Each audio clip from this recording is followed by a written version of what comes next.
आपातानी समाज के स्त्री पुरुषों के लिए उनके वस्त्र और चेहरे पर गोदना यानी टैटू यूनिफॉर्म की तरह हुआ करते थे। उनके घरों की आकृति और आकार प्रकार भी समान होते हैं। सभी घर एक ही पंक्ति में बहुत पास पास बनाए जाते हैं और जमीन का बंटवारा भी समान रूप से होता है।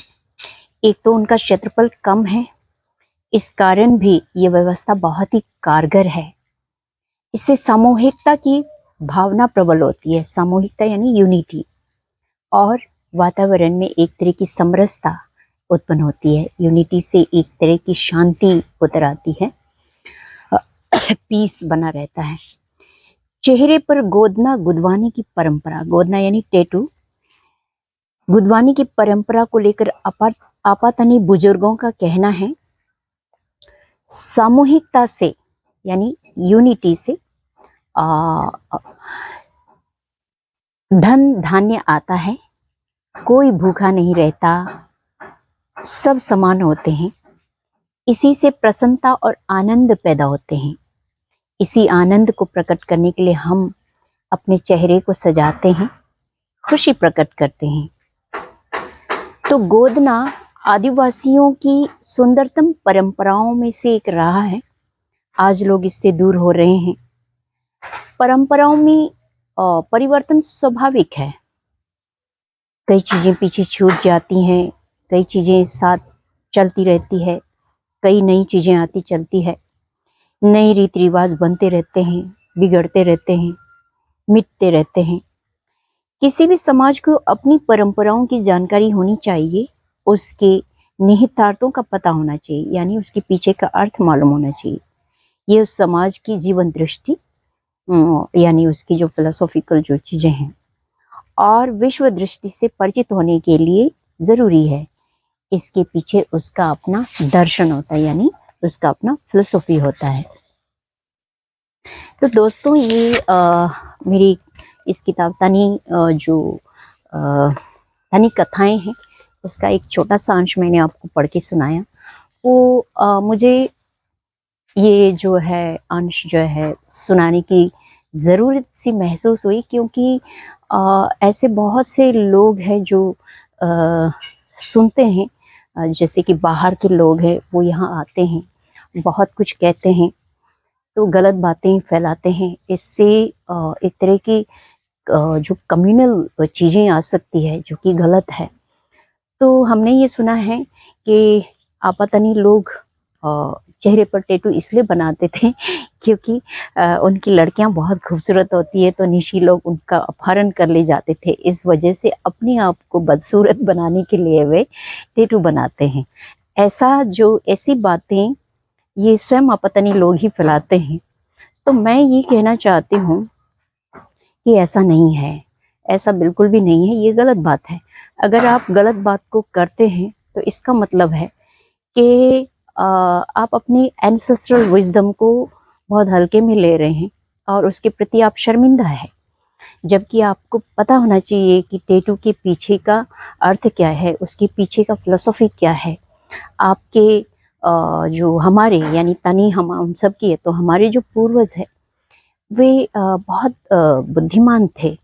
उनकी जो विजडम है वो बहुत गहरा है, उसमें हमारा दर्शन या हमारा फिलोसॉफी समाज का छिपा हुआ है। जैसे मैंने यहाँ किताब में बताया कि टैटू बदसूरत होने के लिए कोई नहीं बनाएगा, इम्पॉसिबल, क्योंकि सिर्फ लड़कियों को ही नहीं बनाया जाता, उसमें तो लड़कों को भी बनाते हैं। तो लड़कों को तो कोई अपहरण करके नहीं ले जाते थे, अब लड़कियों के लिए क्यों कहें। तो अगर हम कोई पूछेंगे कि क्या सिर्फ आपके समुदाय की लड़कियां ही सुंदर होती हैं, बाकी समुदाय की सुंदर नहीं होती, तो कई प्रश्न आ सकता है। तो इसलिए अनावश्यक चीज़ों को कहने के बजाय हमको अपने पूर्वजों की जो विजडम है उसको समझने का प्रयास करना चाहिए।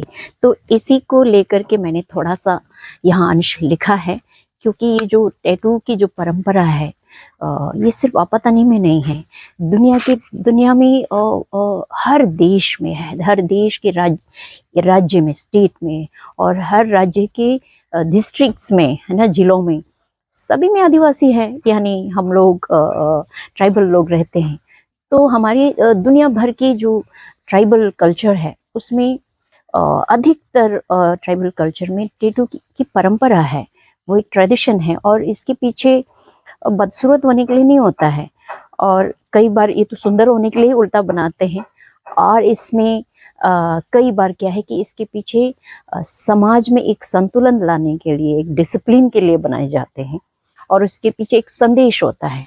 ये इसको हम लोग एक इसका दार्शनिक अर्थ में हम ले सकते हैं कि इससे कैसे डिसिप्लिन आते हैं। जैसे हमने यहाँ लिखा, पता नहीं बुजुर्गों ने, बड़े बूढ़ों ने हमें बताया कि टैटू हम इसलिए बनाते हैं क्योंकि इससे यूनिटी आती है। हम यूनिफॉर्म में आते हैं और एक जैसे दिखते हैं।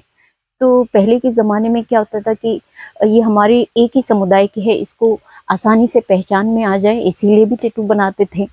तो आसानी से इसलिए पहचान में आ जाते हैं क्योंकि इससे अपनापन बना रहता है। तो ये एक हो गया। और दूसरा जो है, इससे क्या होता है कि इनके सिर्फ टैटू ही सेम नहीं होते हैं, घर बनाने के, घर के आकार प्रकार और उसके जो तरीके भी एक जैसे होते हैं। और साथ ही साथ जो बालों को रखने के ढंग भी और औरत लोग जो है ऊपर में ऐसे बांधते हैं, तो वो भी एक जैसे होते थे। और मर्दों की तो यहाँ ऐसे ही ये करते हैं एक जैसे होते हैं। कई चीज़ें हैं जो यूनिफॉर्म में होते हैं। तो इससे क्या होता है कि एक तरह की समरसता पैदा होती है, एक तरह की डिसिप्लिन पैदा होता है, और सभी लोग जो है बराबर में आते हैं। कोई ऊंचा नीचा, कोई धनी गरीब, कुछ समझ नहीं आता, सब सेम जब हो जाते हैं तो एक तरह की सामाजिक जो दूरियां हैं ना, वो मिटने लगती है। तो ये आप पता नहीं कि खूबसूरत जो परंपराएं हैं जिसको हमको समझने की ज़रूरत है। क्योंकि अगर हम यूनिटी में आते हैं तो यूनिटी से जो ताकत, जो पावर, जो शक्ति पैदा होती है, उसी शक्ति से एक तरह की हम समरसता पैदा करते हैं, एक तरह की डिसिप्लिन पैदा होते हैं, जिससे जीवन खुशहाल हो जाता है। तो ये सिर्फ आपतानी में नहीं है, हमारे निशी में भी पहले के जो पुरुष होते थे बालों को लंबा रखते थे और ये आगे जो है माथे पे ऐसे गोल करके रखते हैं। वो भी एक तरह की यूनिफॉर्म है, ठीक है, एक जैसे दिखने के लिए। और इसके बाद निशी औरतें जो ऐसे पहनती थी, वे भी सेम तरह से पहनती। तो इसके बाद आप देखेंगे आदि समुदाय में भी जब देखेंगे तो पहले, आजकल तो हम लोग सभी बदल गए हैं, तो लेकिन पहले जब बालों को काट काट के रखने का ढंग जो है ना, हम लोग बोलते थे ये कटोरा कट है। तो ये बालों को रखने का ढंग भी एक जैसे होते थे, और कपड़े कहाँ तक ढकेंगे, कहाँ तक खुलेंगे, उसको भी एक तरह के यूनिफॉर्म इसमें होता है। तो ये यूनिफॉर्म हम किस लिए करते हैं कि इससे यूनिटी आती, एक होने का भाव बना रहता है, और इस एक होने के भाव से शक्ति उत्पन्न होती है, और ये शक्ति बहुत डिवाइन है। इसको हम सैक्रेड रूप में लेते हैं, और इसीलिए इसी को ही बताने के लिए कई कई तरीकों को हमने अपनाया है। ये सिर्फ आपतानी में नहीं है, दुनिया के और भी तमाम जो आदिवासी जो कल्चर है, संस्कृति है, उसमें इसी तरह की चीज़ों को बहुत देखने को मिलता है। तो इसलिए मैंने थोड़ा सा यहाँ संकेत और भी थोड़ा कुछ लिखा है, लेकिन मैंने थोड़ा सा पढ़ के आपको सुनाया। और आप पता नहीं को ही क्यों लिया, क्योंकि हम बाहर जाते हैं, दिल्ली जाते हैं, मुंबई जाते हैं, उसमें भी बहुत लोग पूछते हैं कि हम जीरो घूमने गए थे और आप पता नहीं लोगों ने ऐसा बताया। तो मुझे बहुत दुख होता है कि हम अपने एंसेस्टर के ज्ञान को इस तरह से अपमानित, एब्यूज़ करने का जो एक हमने चलन बना लिया है ना, इसको छोड़ने की ज़रूरत है।